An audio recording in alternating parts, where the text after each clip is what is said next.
میرے عزیز دوستوں اور بزرگوں، دنیا میں انسان کی مثال بالکل ایسی ہے جیسے انسان کے جسم میں اس کا قلب ہے۔ جسم کی تمام حرکات کا، جسم کے تمام حالات کا تعلق دل سے ہے، اسی طرح تمام زمین و آسمان کے درمیان کے پھیلے ہوئے تمام نقشوں کی صحیح حرکت کا یا غلط حرکت کا، ان سے نفع اٹھانے کا یا ان سے نقصان آنے کا، سیلاب کے آنے کا، طوفان کے آنے کا، زلزلوں کے آنے کا، یا راحت اور سکون کے آنے کا، چین کے آنے کا، بارشوں کے اپنے وقت پر ہونے کا، زمینوں کا اپنی جگہ ٹھہرے رہنا، یہ جو بھی کچھ زمین و آسمان کے درمیان ہوتا ہے، اس سب کا تعلق انسان کی ذات سے ہے۔ بالکل اس طرح تعلق ہے جس طرح انسان کے ہاتھ کی حرکت، پیر کی حرکت، دماغ کی سوچ، اس سب کا تعلق اس کے قلب سے ہے۔ حدیث ہے اور بالکل واضح ہے۔ اصل میں انسان جس دھوکے میں پڑا ہوا ہے اور جس غلط فہمی کے اندر مبتلا ہے، وہ یہ ہے کہ حالات عالم کا تعلق میری محنت سے ہے۔ ہم اسباب بنائیں گے، حالات عالم اسباب پر چلیں گے۔ حالات عالم کا تعلق اسباب سے 1% بھی نہیں ہے۔ حالات عالم کا تعلق اسباب سے 1% بھی نہیں ہے۔ اسی کو اللہ کو نہ جاننا اور اسی کو اللہ تعالیٰ کے اوامر کے وعدوں کا یقین نہ کرنا، اسی کو کہتے ہیں۔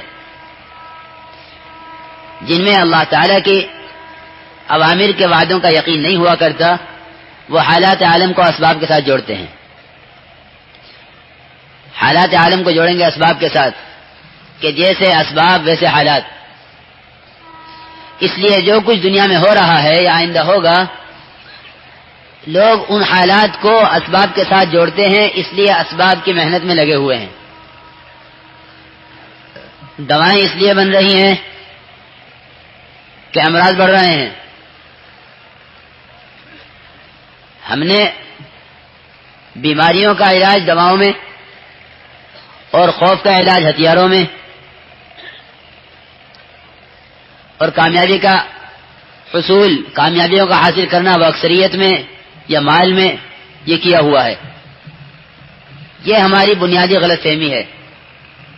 تمام انبیاء علیہم الصلوۃ والسلام انسانوں کو اس غلط فہمی سے نکالنے کے لیے آئے ہیں۔ تاجروں کو بھی سمجھایا کہ تمہارے مسائل کا حل تجارت میں نہیں ہے۔ زمینداروں کو سمجھایا کہ تمہارے مسائل کا حل زراعت میں، زمینداری میں نہیں ہے۔ اکثریت والوں کو سمجھایا کہ تمہاری کامیابی اکثریت کی وجہ سے نہیں ہے۔ صنعت والوں کو سمجھایا کہ تمہاری کامیابی تمہاری صنعتوں میں، تمہارے کارخانوں میں نہیں ہے۔ اس غلط فہمی کے اندر ہر زمانے کے انسان پڑے ہوئے تھے۔ اس لیے اللہ رب العزت نے ہر زمانے میں انبیاء علیہم الصلوۃ والسلام کو بھیجا۔ ہر زمانے میں نبی آئے اور آ کر انہوں نے یہ سبق سب سے پہلے سکھلایا کہ دیکھو، تمہارے حالات کا، تمہاری کامیابی کا تعلق اسباب سے نہیں ہے۔ تمہاری کامیابی کا تعلق اسباب سے نہیں ہے۔ شفا کا کوئی تعلق دوا سے نہیں ہے۔ شفا کا کوئی تعلق دوا سے نہیں ہے۔ امراض کا کوئی تعلق موسم سے نہیں ہے کہ اس موسم میں یہ بیماری ہوگی۔ یہ ہمارے یقین کی خرابی ہے اور دلوں کی کروٹوں میں اللہ کا غیر پڑا ہوا ہے۔ اس لیے ایک آدمی دوا سے محنت کر رہا ہے کہ اس سے شفا ملے گی۔ زمیندارے پر محنت ہو رہی ہے کہ اس سے فقر دور ہوگا۔ کارخانوں پر محنتیں ہو رہی ہیں کہ اس سے روزگار بڑھے گا۔ اس سے میرے دوستوں بزرگوں کوئی تعلق نہ حالات کے بننے کا ہے نہ مسائل کے حل کا ہے۔ اللہ رب العزت نے حالات عالم کو، سارے حالات عالم کو، سارے زمین و آسمان کے درمیان کے کارخانے کو انسان پر چلایا ہے، انسانوں پر چلایا ہے کہ ان کے جسم سے نکلنے والے اعمال پر ہمارا نظام چلے گا۔ یہ اللہ رب العزت کے یہاں کی ترتیب ہے، یہ کہ ہم نظام عالم چلائیں گے انسانوں کے اعمال پر۔ حالات عالم کو کبھی حالات سے نہیں بدلیں گے کہ حالات سے حالات بدل جائیں، ایسا کبھی نہیں ہوگا، بلکہ ہر زمانے میں حالات بدلیں گے اعمال سے۔ انبیاء علیہم الصلوۃ والسلام کی محنت اور ان کی قوموں کی محنت، انبیاء علیہ السلام کی محنت اور انبیاء کا انکار کرنے والے، اللہ رب العزت کی ذات عالی کا انکار کرنے والے، ان کی محنت، ان میں دونوں میں یہ فرق ہے۔ ایک محنت ہے حالات کو حالات سے بنانے کی، ایک محنت ہے میرے دوستو حالات کو اعمال سے بنانے کی۔ تو حالات سے اعمال کا بنانا نبیوں کا کام ہے، اور حالات سے حالات کا بنانا یہ ان کا کام ہے جو نبیوں کی بات کو جنہوں نے نہیں مانا کہ ہم تجارت کی محنت میں ہیں، تجارت سے کامیابی لیں گے، ہم زراعت کی محنت میں ہیں، زراعت سے کامیابی لیں گے۔ تو ہر زمانے میں انبیاء علیہ السلام نے آ کر اس کی محنت کی ہے کہ تمہارے حالات کا تعلق تمہاری محنتوں سے نہیں ہے، بلکہ کلمہ لا الہ الا اللہ جو ہم لے کر آئے ہیں، اس کلمے کے تقاضوں کے پورا کرنے میں تمہارے مسائل کا حل ہے۔ کلمہ لا الہ الا اللہ اس کے تقاضوں میں تمہارے مسائل کا حل ہے۔ اس لیے کامیابی کا تمام کامیابیوں کو کلمہ لا الہ الا اللہ میں منحصر کیا ہے کہ اس کے علاوہ میں کامیابی نہیں ہے۔ قولوا لا الہ الا اللہ تفلحوا، یہ کلمہ ہر زمانے میں،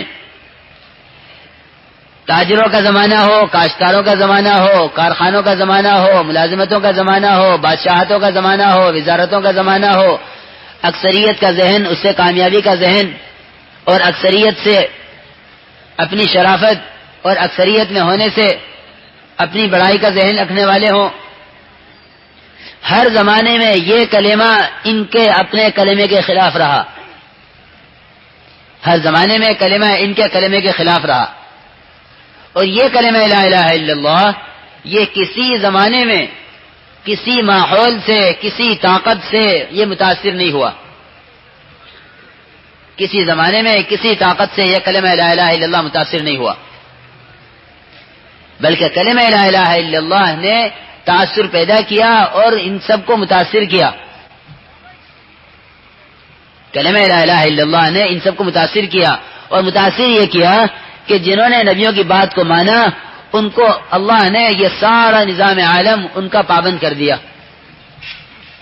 کہ سارے نظام عالم کو ان کے پابند کیا کہ لو تم یہ نظام عالم، اور اس میں تم کھاؤ اور پیو اور مزے اڑاؤ۔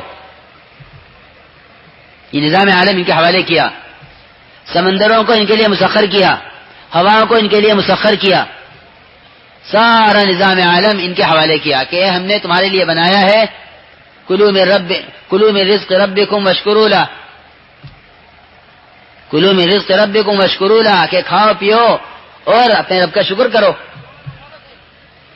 لیکن میرے دوستو عزیز و بزرگوں، جہاں انسان یہ سمجھ لیتا ہے کہ میری اپنی محنت سے کامیابی ہے،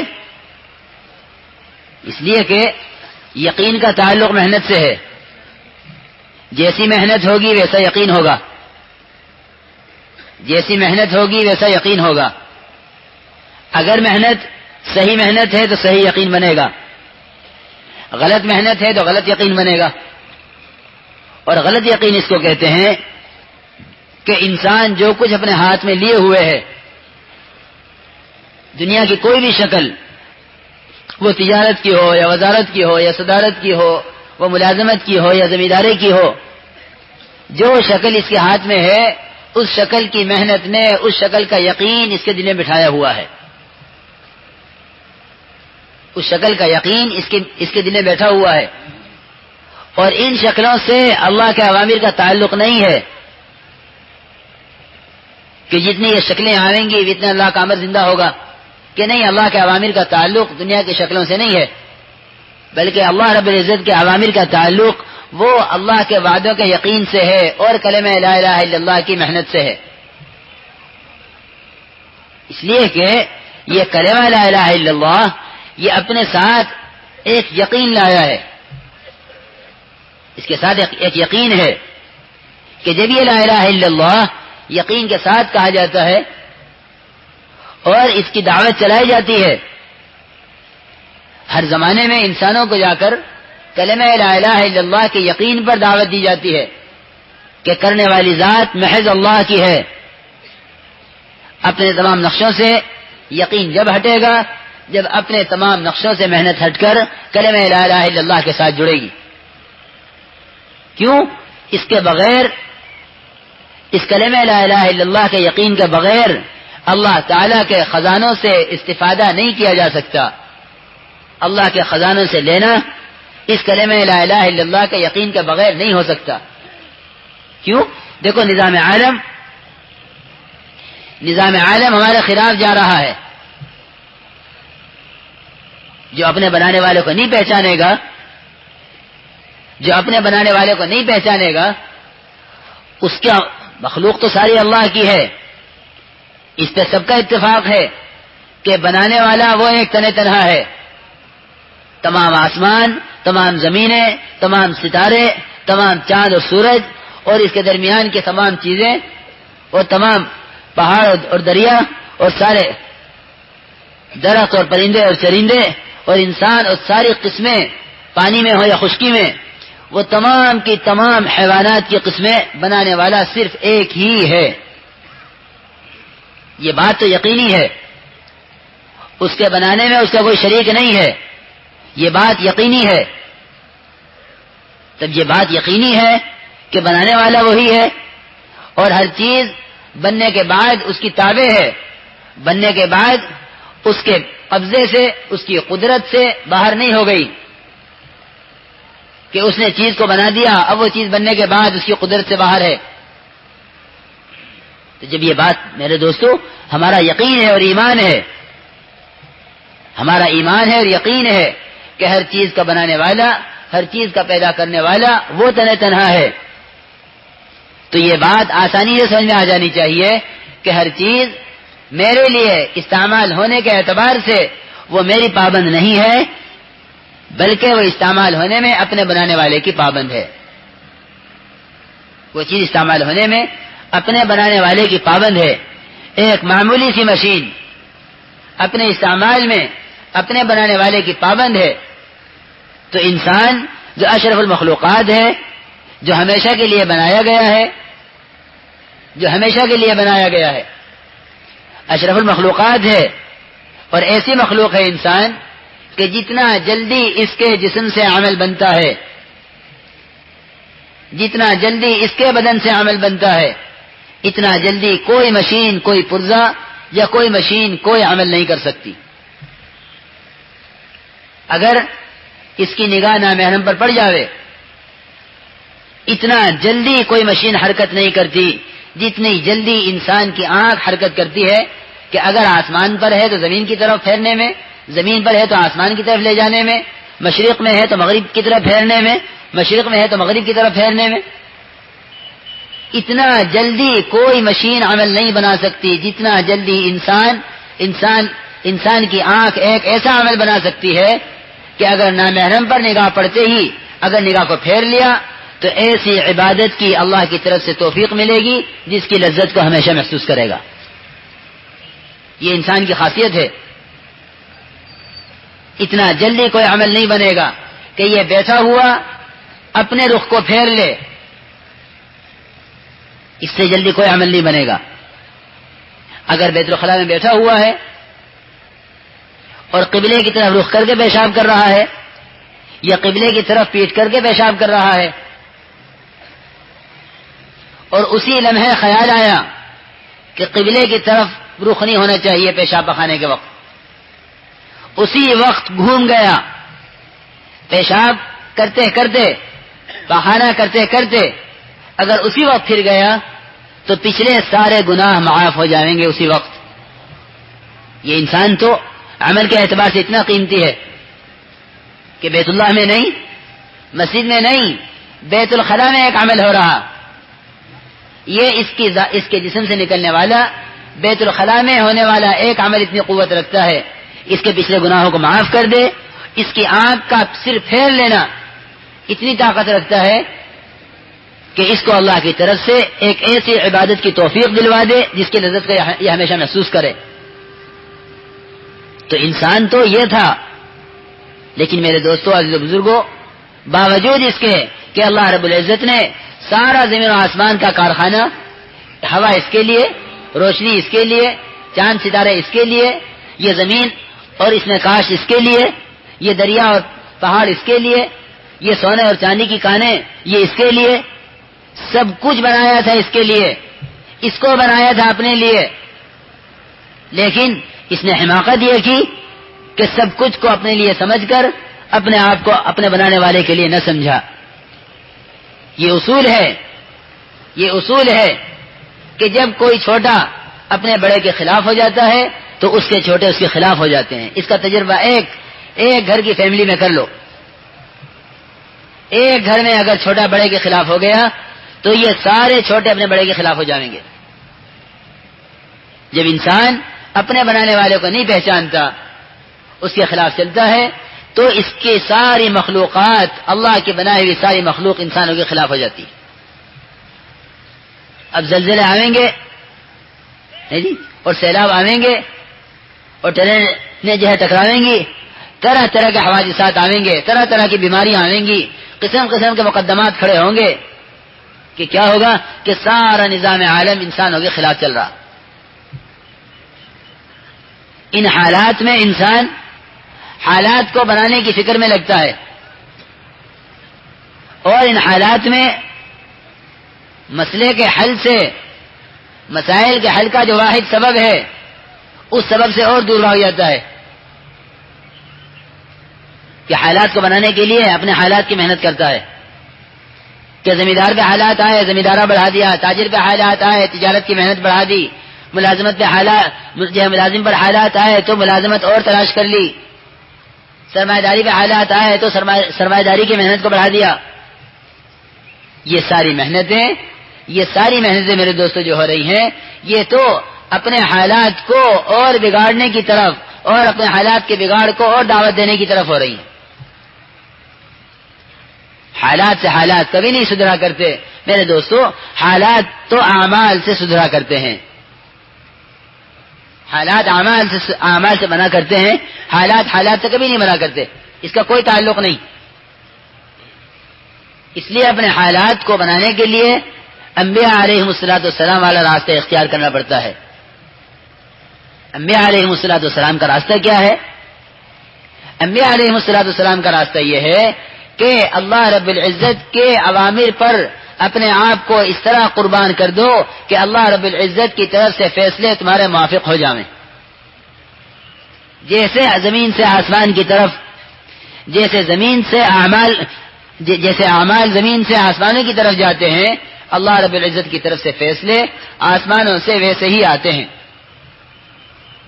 اللہ کی طرف سے فیصلے آسمانوں سے ویسے ہی آتے ہیں، جیسے زمین سے فیصلے اعمال جائیں گے آسمان کی طرف۔ اگر اعمال جا رہے ہیں اللہ کی رضا والے تو فیصلے آئیں گے انسانوں کی رضا والے، اگر اعمال جا رہے ہیں اللہ کی ناراضگی والے تو اللہ کی طرف سے فیصلے آئیں گے انسانوں کی ناراضگی والے۔ یہ ترتیب ہے۔ وَلَنُذِيقَنَّهُمْ مِنَ الْعَذَابِ الْأَدْنَىٰ دُونَ الْعَذَابِ الْأَكْبَرِ لَعَلَّهُمْ يَرْجِعُونَ۔ ہم تو دنیا میں چھوٹے چھوٹے جھٹکے اس لیے لاتے ہیں تاکہ یہ بڑے عذاب سے بچ جائیں۔ دیکھو، تاجر کو اس کی تجارت میں، زمیندار کو اس کے زمیندارے میں، ملازم کو اس کی ملازمت میں جو جھٹکے لگ رہے ہیں وہ صبح شام لگتے ہیں۔ جتنا وجہ بیٹھا ہوا ہے یہ بتلا دے اسے کاروبار میں کتنے جھٹکے لگتے ہیں، ان کی فصل میں، ان کی زراعت میں کتنے جھٹکے آتے ہیں کہ سیلاب آیا صاف کر گیا، ٹڈیاں آئیں وہ صاف کر گئیں، طوفان آیا وہ صاف کر گیا، کیڑا لگ گیا وہ صاف کر گیا۔ اللہ تعالیٰ کا نظام ہے، اللہ تعالیٰ کرتے ہیں اور اس کے اعمال پر کرتے ہیں، اس کی رضا والے کام، اس کی بدعملی پر کرتے ہیں، اس کی ناراضگی والے کام۔ یہ نظام چلتا ہے اللہ کی طرف سے۔ لیکن میرے دوستو بزرگوں، اللہ کا فضل ہے، اس کا کرم ہے کہ اس نے انسانوں کو صحیح راستے پر لانے کے لیے پہلے انبیاء علیہ السلام کو بھیجا، پھر انبیاء علیہ السلام کا سلسلہ بند ہوا، انبیاء علیہ السلام کی آمد کا سلسلہ بند ہوا اور کام امت کے ذمے ہوا۔ ان کی رہبری کے لیے ان کی رہبری کے لیے پہلے نبیوں کو بھیجا. کلما ہلاک نبی خلفہ نبی، کلما ہلاک نبی خلفہ آخر. ایک نبی تو دوسرے نبی آ جاتے، وہ کام کر کے جاتے تو ان کے بعد دوسرے نبی آ جاتے. اس طرح نبیوں کا سلسلہ حضرت آدم علیہ السلام سے جناب رسول اللہ صلی اللہ علیہ وسلم تک، خاتم الانبیاء تک، اس طرح نبیوں کی آمد کا سلسلہ چلتا رہا. پھر اللہ نے اس امت کی رہبری کے لیے کام اس کے ذمے کیا کہ امت قیامت تک، امت کی رہبری کے لیے قیامت تک نبوت والا کام ہے. لیکن اس کے علاوہ امت کی رہبری کے لیے اللہ تعالی ہر نقشے کے اندر حالات لاتے ہیں، ہر نقشے میں حالات لاتے ہیں. زمینداروں میں بھی حالات لاتے ہیں، جو ملازموں میں بھی حالات لاتے ہیں. اللہ رب العزت تاجروں میں بھی حالات لاتے ہیں. یہ حالات کیوں لاتے ہیں؟ کیونکہ یہ حالات اس لیے لاتے ہیں تاکہ تم غلط راستوں سے بچ جاؤ اور غلط راستے چھوڑ دو. ایمان والے کے لیے حالات اس کی رہبری کے لیے ہوتے ہیں کہ جو جھٹکے کو سمجھ لے گا وہ صحیح راستے پر آ جاوے گا. کہ ہم تو چھوٹے چھوٹے جھٹکے لاتے ہیں تجارت میں تاجروں کو سمجھانے کے لیے، اور کاشتکاری میں لاتے ہیں زمینداروں کو سمجھانے کے لیے، اور ملازمت میں لاتے ہیں ملازموں کو سمجھانے کے لیے، اور حکومتوں میں لاتے ہیں حاکموں کو سمجھانے کے لیے. ہم تو حالات انہیں سمجھانے کے لیے لا رہے ہیں کہ تم سمجھ جاؤ کہ تم غلط چل رہے ہو. لیکن اگر یہ حالات اس کی رہبری نہ کریں، رہبری تو ایمان کرے گا. ایمان کا نور، المؤمن ينظر بنور اللہ، کہ ایمان والا دیکھے گا اللہ کے نور سے کہ یہ جو جھٹکا آیا ہے میرے کاروبار میں، آیا کیا ہوا ہے مجھ سے، تجارت میں کون سا حکم ٹوٹا ہے. یہ جھٹکا جو آیا ہے زمیندارے میں، اللہ کا کون سا حکم ٹوٹا ہے. یہ جھٹکا جو ملازمت میں آیا ہے، اللہ کا کون سا حکم ٹوٹا ہے. اگر ایمان نہیں ہے تو حالات رہبری نہیں کرتے، لیکن اگر ایمان ہے تو حالات بتلائیں گے، حالات اس کی کمیوں کو ظاہر کریں گے، حالات اس کی بدعملیوں کو کھولیں گے کہ تو نے یہ عمل کیا ہے، یہ تیرے ساتھ حالات اس بدعملی کی وجہ سے ہوئے ہیں. تو حالات اس کی رہبری کریں گے، حالات اس کی رہبری کریں گے. یہ اللہ کا فضل ہے کہ غلط راستوں پر چلنے پر حالات آتے ہیں، یہ اللہ کا فضل ہے. لیکن میرے دوستو بزرگوں، اللہ رب العزت کی طرف سے جو جھٹکے آتے ہیں وہ پہلے چھوٹے چھوٹے آتے ہیں، پھر بڑے بڑے آتے ہیں. اگر چھوٹے جھٹکوں سے سمجھ لے کہ ہاں میں غلط چل رہا ہوں، تو اللہ رب العزت بڑے بڑے جھٹکے ہٹا دیتے ہیں. پہلے حالات لاتے ہیں اس کے جسم میں، بیماری آویں گی، بدسکونی آوے گی، ہاں بیماریاں طرح طرح کی آویں گی، اور بے اطمینانی آوے گی. پھر جب یہ اس سے نہیں سمجھے گا اور ایمان اور اعمال صالحہ پر، ایمان اور اعمال صالحہ پر، حیات طیبہ، سکون کی راحت کی زندگی جس کا مال سے اسباب سے کوئی تعلق نہیں، سکون ہم دیتے ہیں اپنے خزانے سے. یہ لکھپتی کروڑپتی ہو کے پریشان ہوگا اگر ایمان اور اعمال صالحہ نہیں ہے. لیکن ایمان اعمال صالحہ کے ساتھ یہ اپنے فقر کے ساتھ غنی ہوگا، یہ اپنے حالات میں خوش ہوگا، یہ اپنے حالات میں خوش ہوگا. تو وہ حیات طیبہ اللہ تعالی لاتے ہیں ایمان اور اعمال صالحہ کے ساتھ. من عمل صالحا من ذکر او انثى وهو مؤمن فلنحيينه حیاتا طیبہ، کہ ہم حیات طیبہ لاتے ہیں ایمان اور اعمال صالحہ کے ساتھ. جب ایمان اور اعمال صالحہ انسانوں کی زندگیوں سے نکل جاتے ہیں تو پھر اس کے بدلے میں معیشت ضنکا کہ بدمزہ زندگی آتی ہے کہ جس میں آدمیوں کا نہ چین ہے نہ سکون ہے، بلکہ یہ چین اور سکون ختم ہونے کے بعد پھر اللہ رب العزت حالات اس سے باہر کے بگاڑتے ہیں کہ یہ دکان گئی، وہ دکان گئی، وہ مکان گیا، وہ زمیندارہ گیا. ایک مرتبہ یوں پوچھا مولانا صاحب رحمۃ اللہ علیہ نے اپنے مجمع سے کہ یہ بتلاؤ کہ جس کی زمین چھینی ہے، جس کی زمین چھین لی گئی، وہ ظالم ہے یا جس نے زمین چھینی ہے وہ ظالم ہے؟ زمین چھیننے والا ظالم ہے، زمین قبضانے والا ظالم ہے، یا جس کی زمین قبضائی گئی ہے وہ ظالم ہے؟ بتلاؤ کون ظالم ہے دونوں میں؟ تو مجمع نے کہا کہ حضرت ظالم وہ ہے جس نے زمین قبضائی ہے، اور مظلوم وہ ہے جس کی زمین چھینی گئی ہے. مولانا صاحب رحمۃ اللہ نے فرمایا میں یہی بات تم لوگوں کے اندر سے نکالنا چاہتا ہوں کہ یوں سمجھ لو کہ جس کی زمین قبضائی گئی ہے وہ ظالم ہے.